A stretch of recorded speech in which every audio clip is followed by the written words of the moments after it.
அழகான ஒரு சின்ன கிராமத்தில் பறவைகள் எல்லாம் வாழ்ந்துட்டு வந்தாங்க. அங்கே மழைக்காலம் ஆரம்பமாக போகுது. புறாக்கா, இந்த வருஷம் மழை ரொம்ப அதிகமாக பெய்யும்னு சொல்லியிருக்காங்க. அதனால் மழையிலேருந்து நம்மளை பாதுகாக்க நமக்கு ஒரு வலிமையான வீடு தேவைப்படுது. அப்புறம் உணவுப் பொருட்களும் தேவைப்படுது. நம்ம காட்டில் இப்போ எதுவுமே இல்லாத காரணத்தினால நம்ம பக்கத்து காட்டுக்கு போய் எல்லா பொருட்களையும் சேகரிச்சுட்டு வரலாம். இன்றைக்கி வீடு கட்ட தேவையான பொருட்களும் நாளைக்கு உணவுப் பொருட்களும் நம்ம சேகரிக்கலாம்.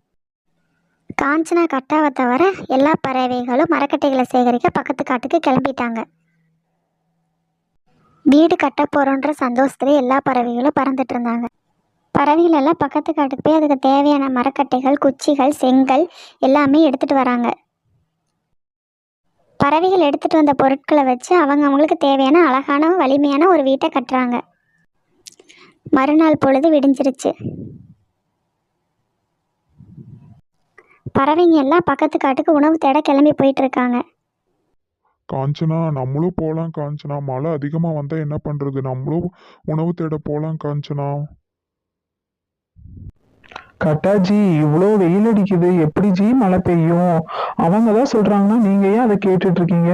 வாங்க, எனக்கு டயர்டா இருக்கு, போய் படுக்கலாம். மழை வருமாமா? மழையும் வராது, ஒன்றும் வராது. இவ்வளோ வெயில் அடிக்குது, மழை வர்றதுக்குலாம் இன்னும் 2 நாளுக்கு மேலே ஆகும். வாங்க, போய் நம்ம கூட்டில் போய் படுக்கலாம். புறா வாழைப்பழங்களை பறிச்சுது. அப்படியே ரேணுக்குருவி ஆப்பிள்களை பறிச்சுது. அப்புறம் சங்கிக்குருவி நெற்கதிர்களை பொறிச்சது. இப்படி பொறிச்ச எல்லா பொருட்களையும் பாதி பாதி 3 பேரும் ஷேர் பண்ணிக்குவாங்க. ரொம்ப சந்தோஷமா இருக்கு. மழை வர்றதுங்களாட்டி எல்லா பொருட்களையும் நம்ம வீடும் கட்டியாச்சு, உணவுக்கு தேவையான பொருட்களையும் எடுத்தாச்சு. ரொம்ப சந்தோஷமா இன்னைக்கு நிம்மதியா தூங்கலாம். மனசுக்கு ரொம்ப சந்தோஷமா இருக்கு. உணவுப் பொருட்களையும் எடுத்தாச்சு, தங்க வீடும் கட்டியாச்சு. இனிமேல் நிம்மதியா நம்ம தூங்கலாம். மழை வந்தாலும் கவலை இல்லை.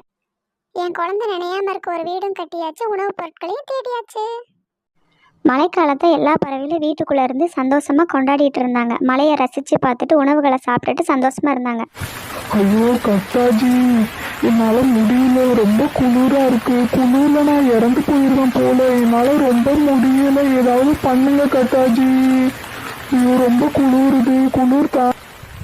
உன் பேச்சை கேட்காம நான் அன்னைக்கு வலிமையாக ஒரு வீடு கட்டியிருந்தோம்னா நேரம் நிம்மதியாக அந்த வீட்டில் இருந்திருக்கலாம். இப்போ நம்ம உயிர் போகணுன்ற அவசியம் இல்லை. எப்படியும் நம்ம செத்து போயிடுவோம். அந்த மழையில் நம்மளால இருக்க முடியும். கொஞ்ச நேரத்திலே காகங்கள் இறந்துருச்சு. அது சோம்பேறித்தனமாக இல்லாமல் ஒரு வீடு கட்டியிருந்தா இன்றைக்கி அது இறந்துருக்காது.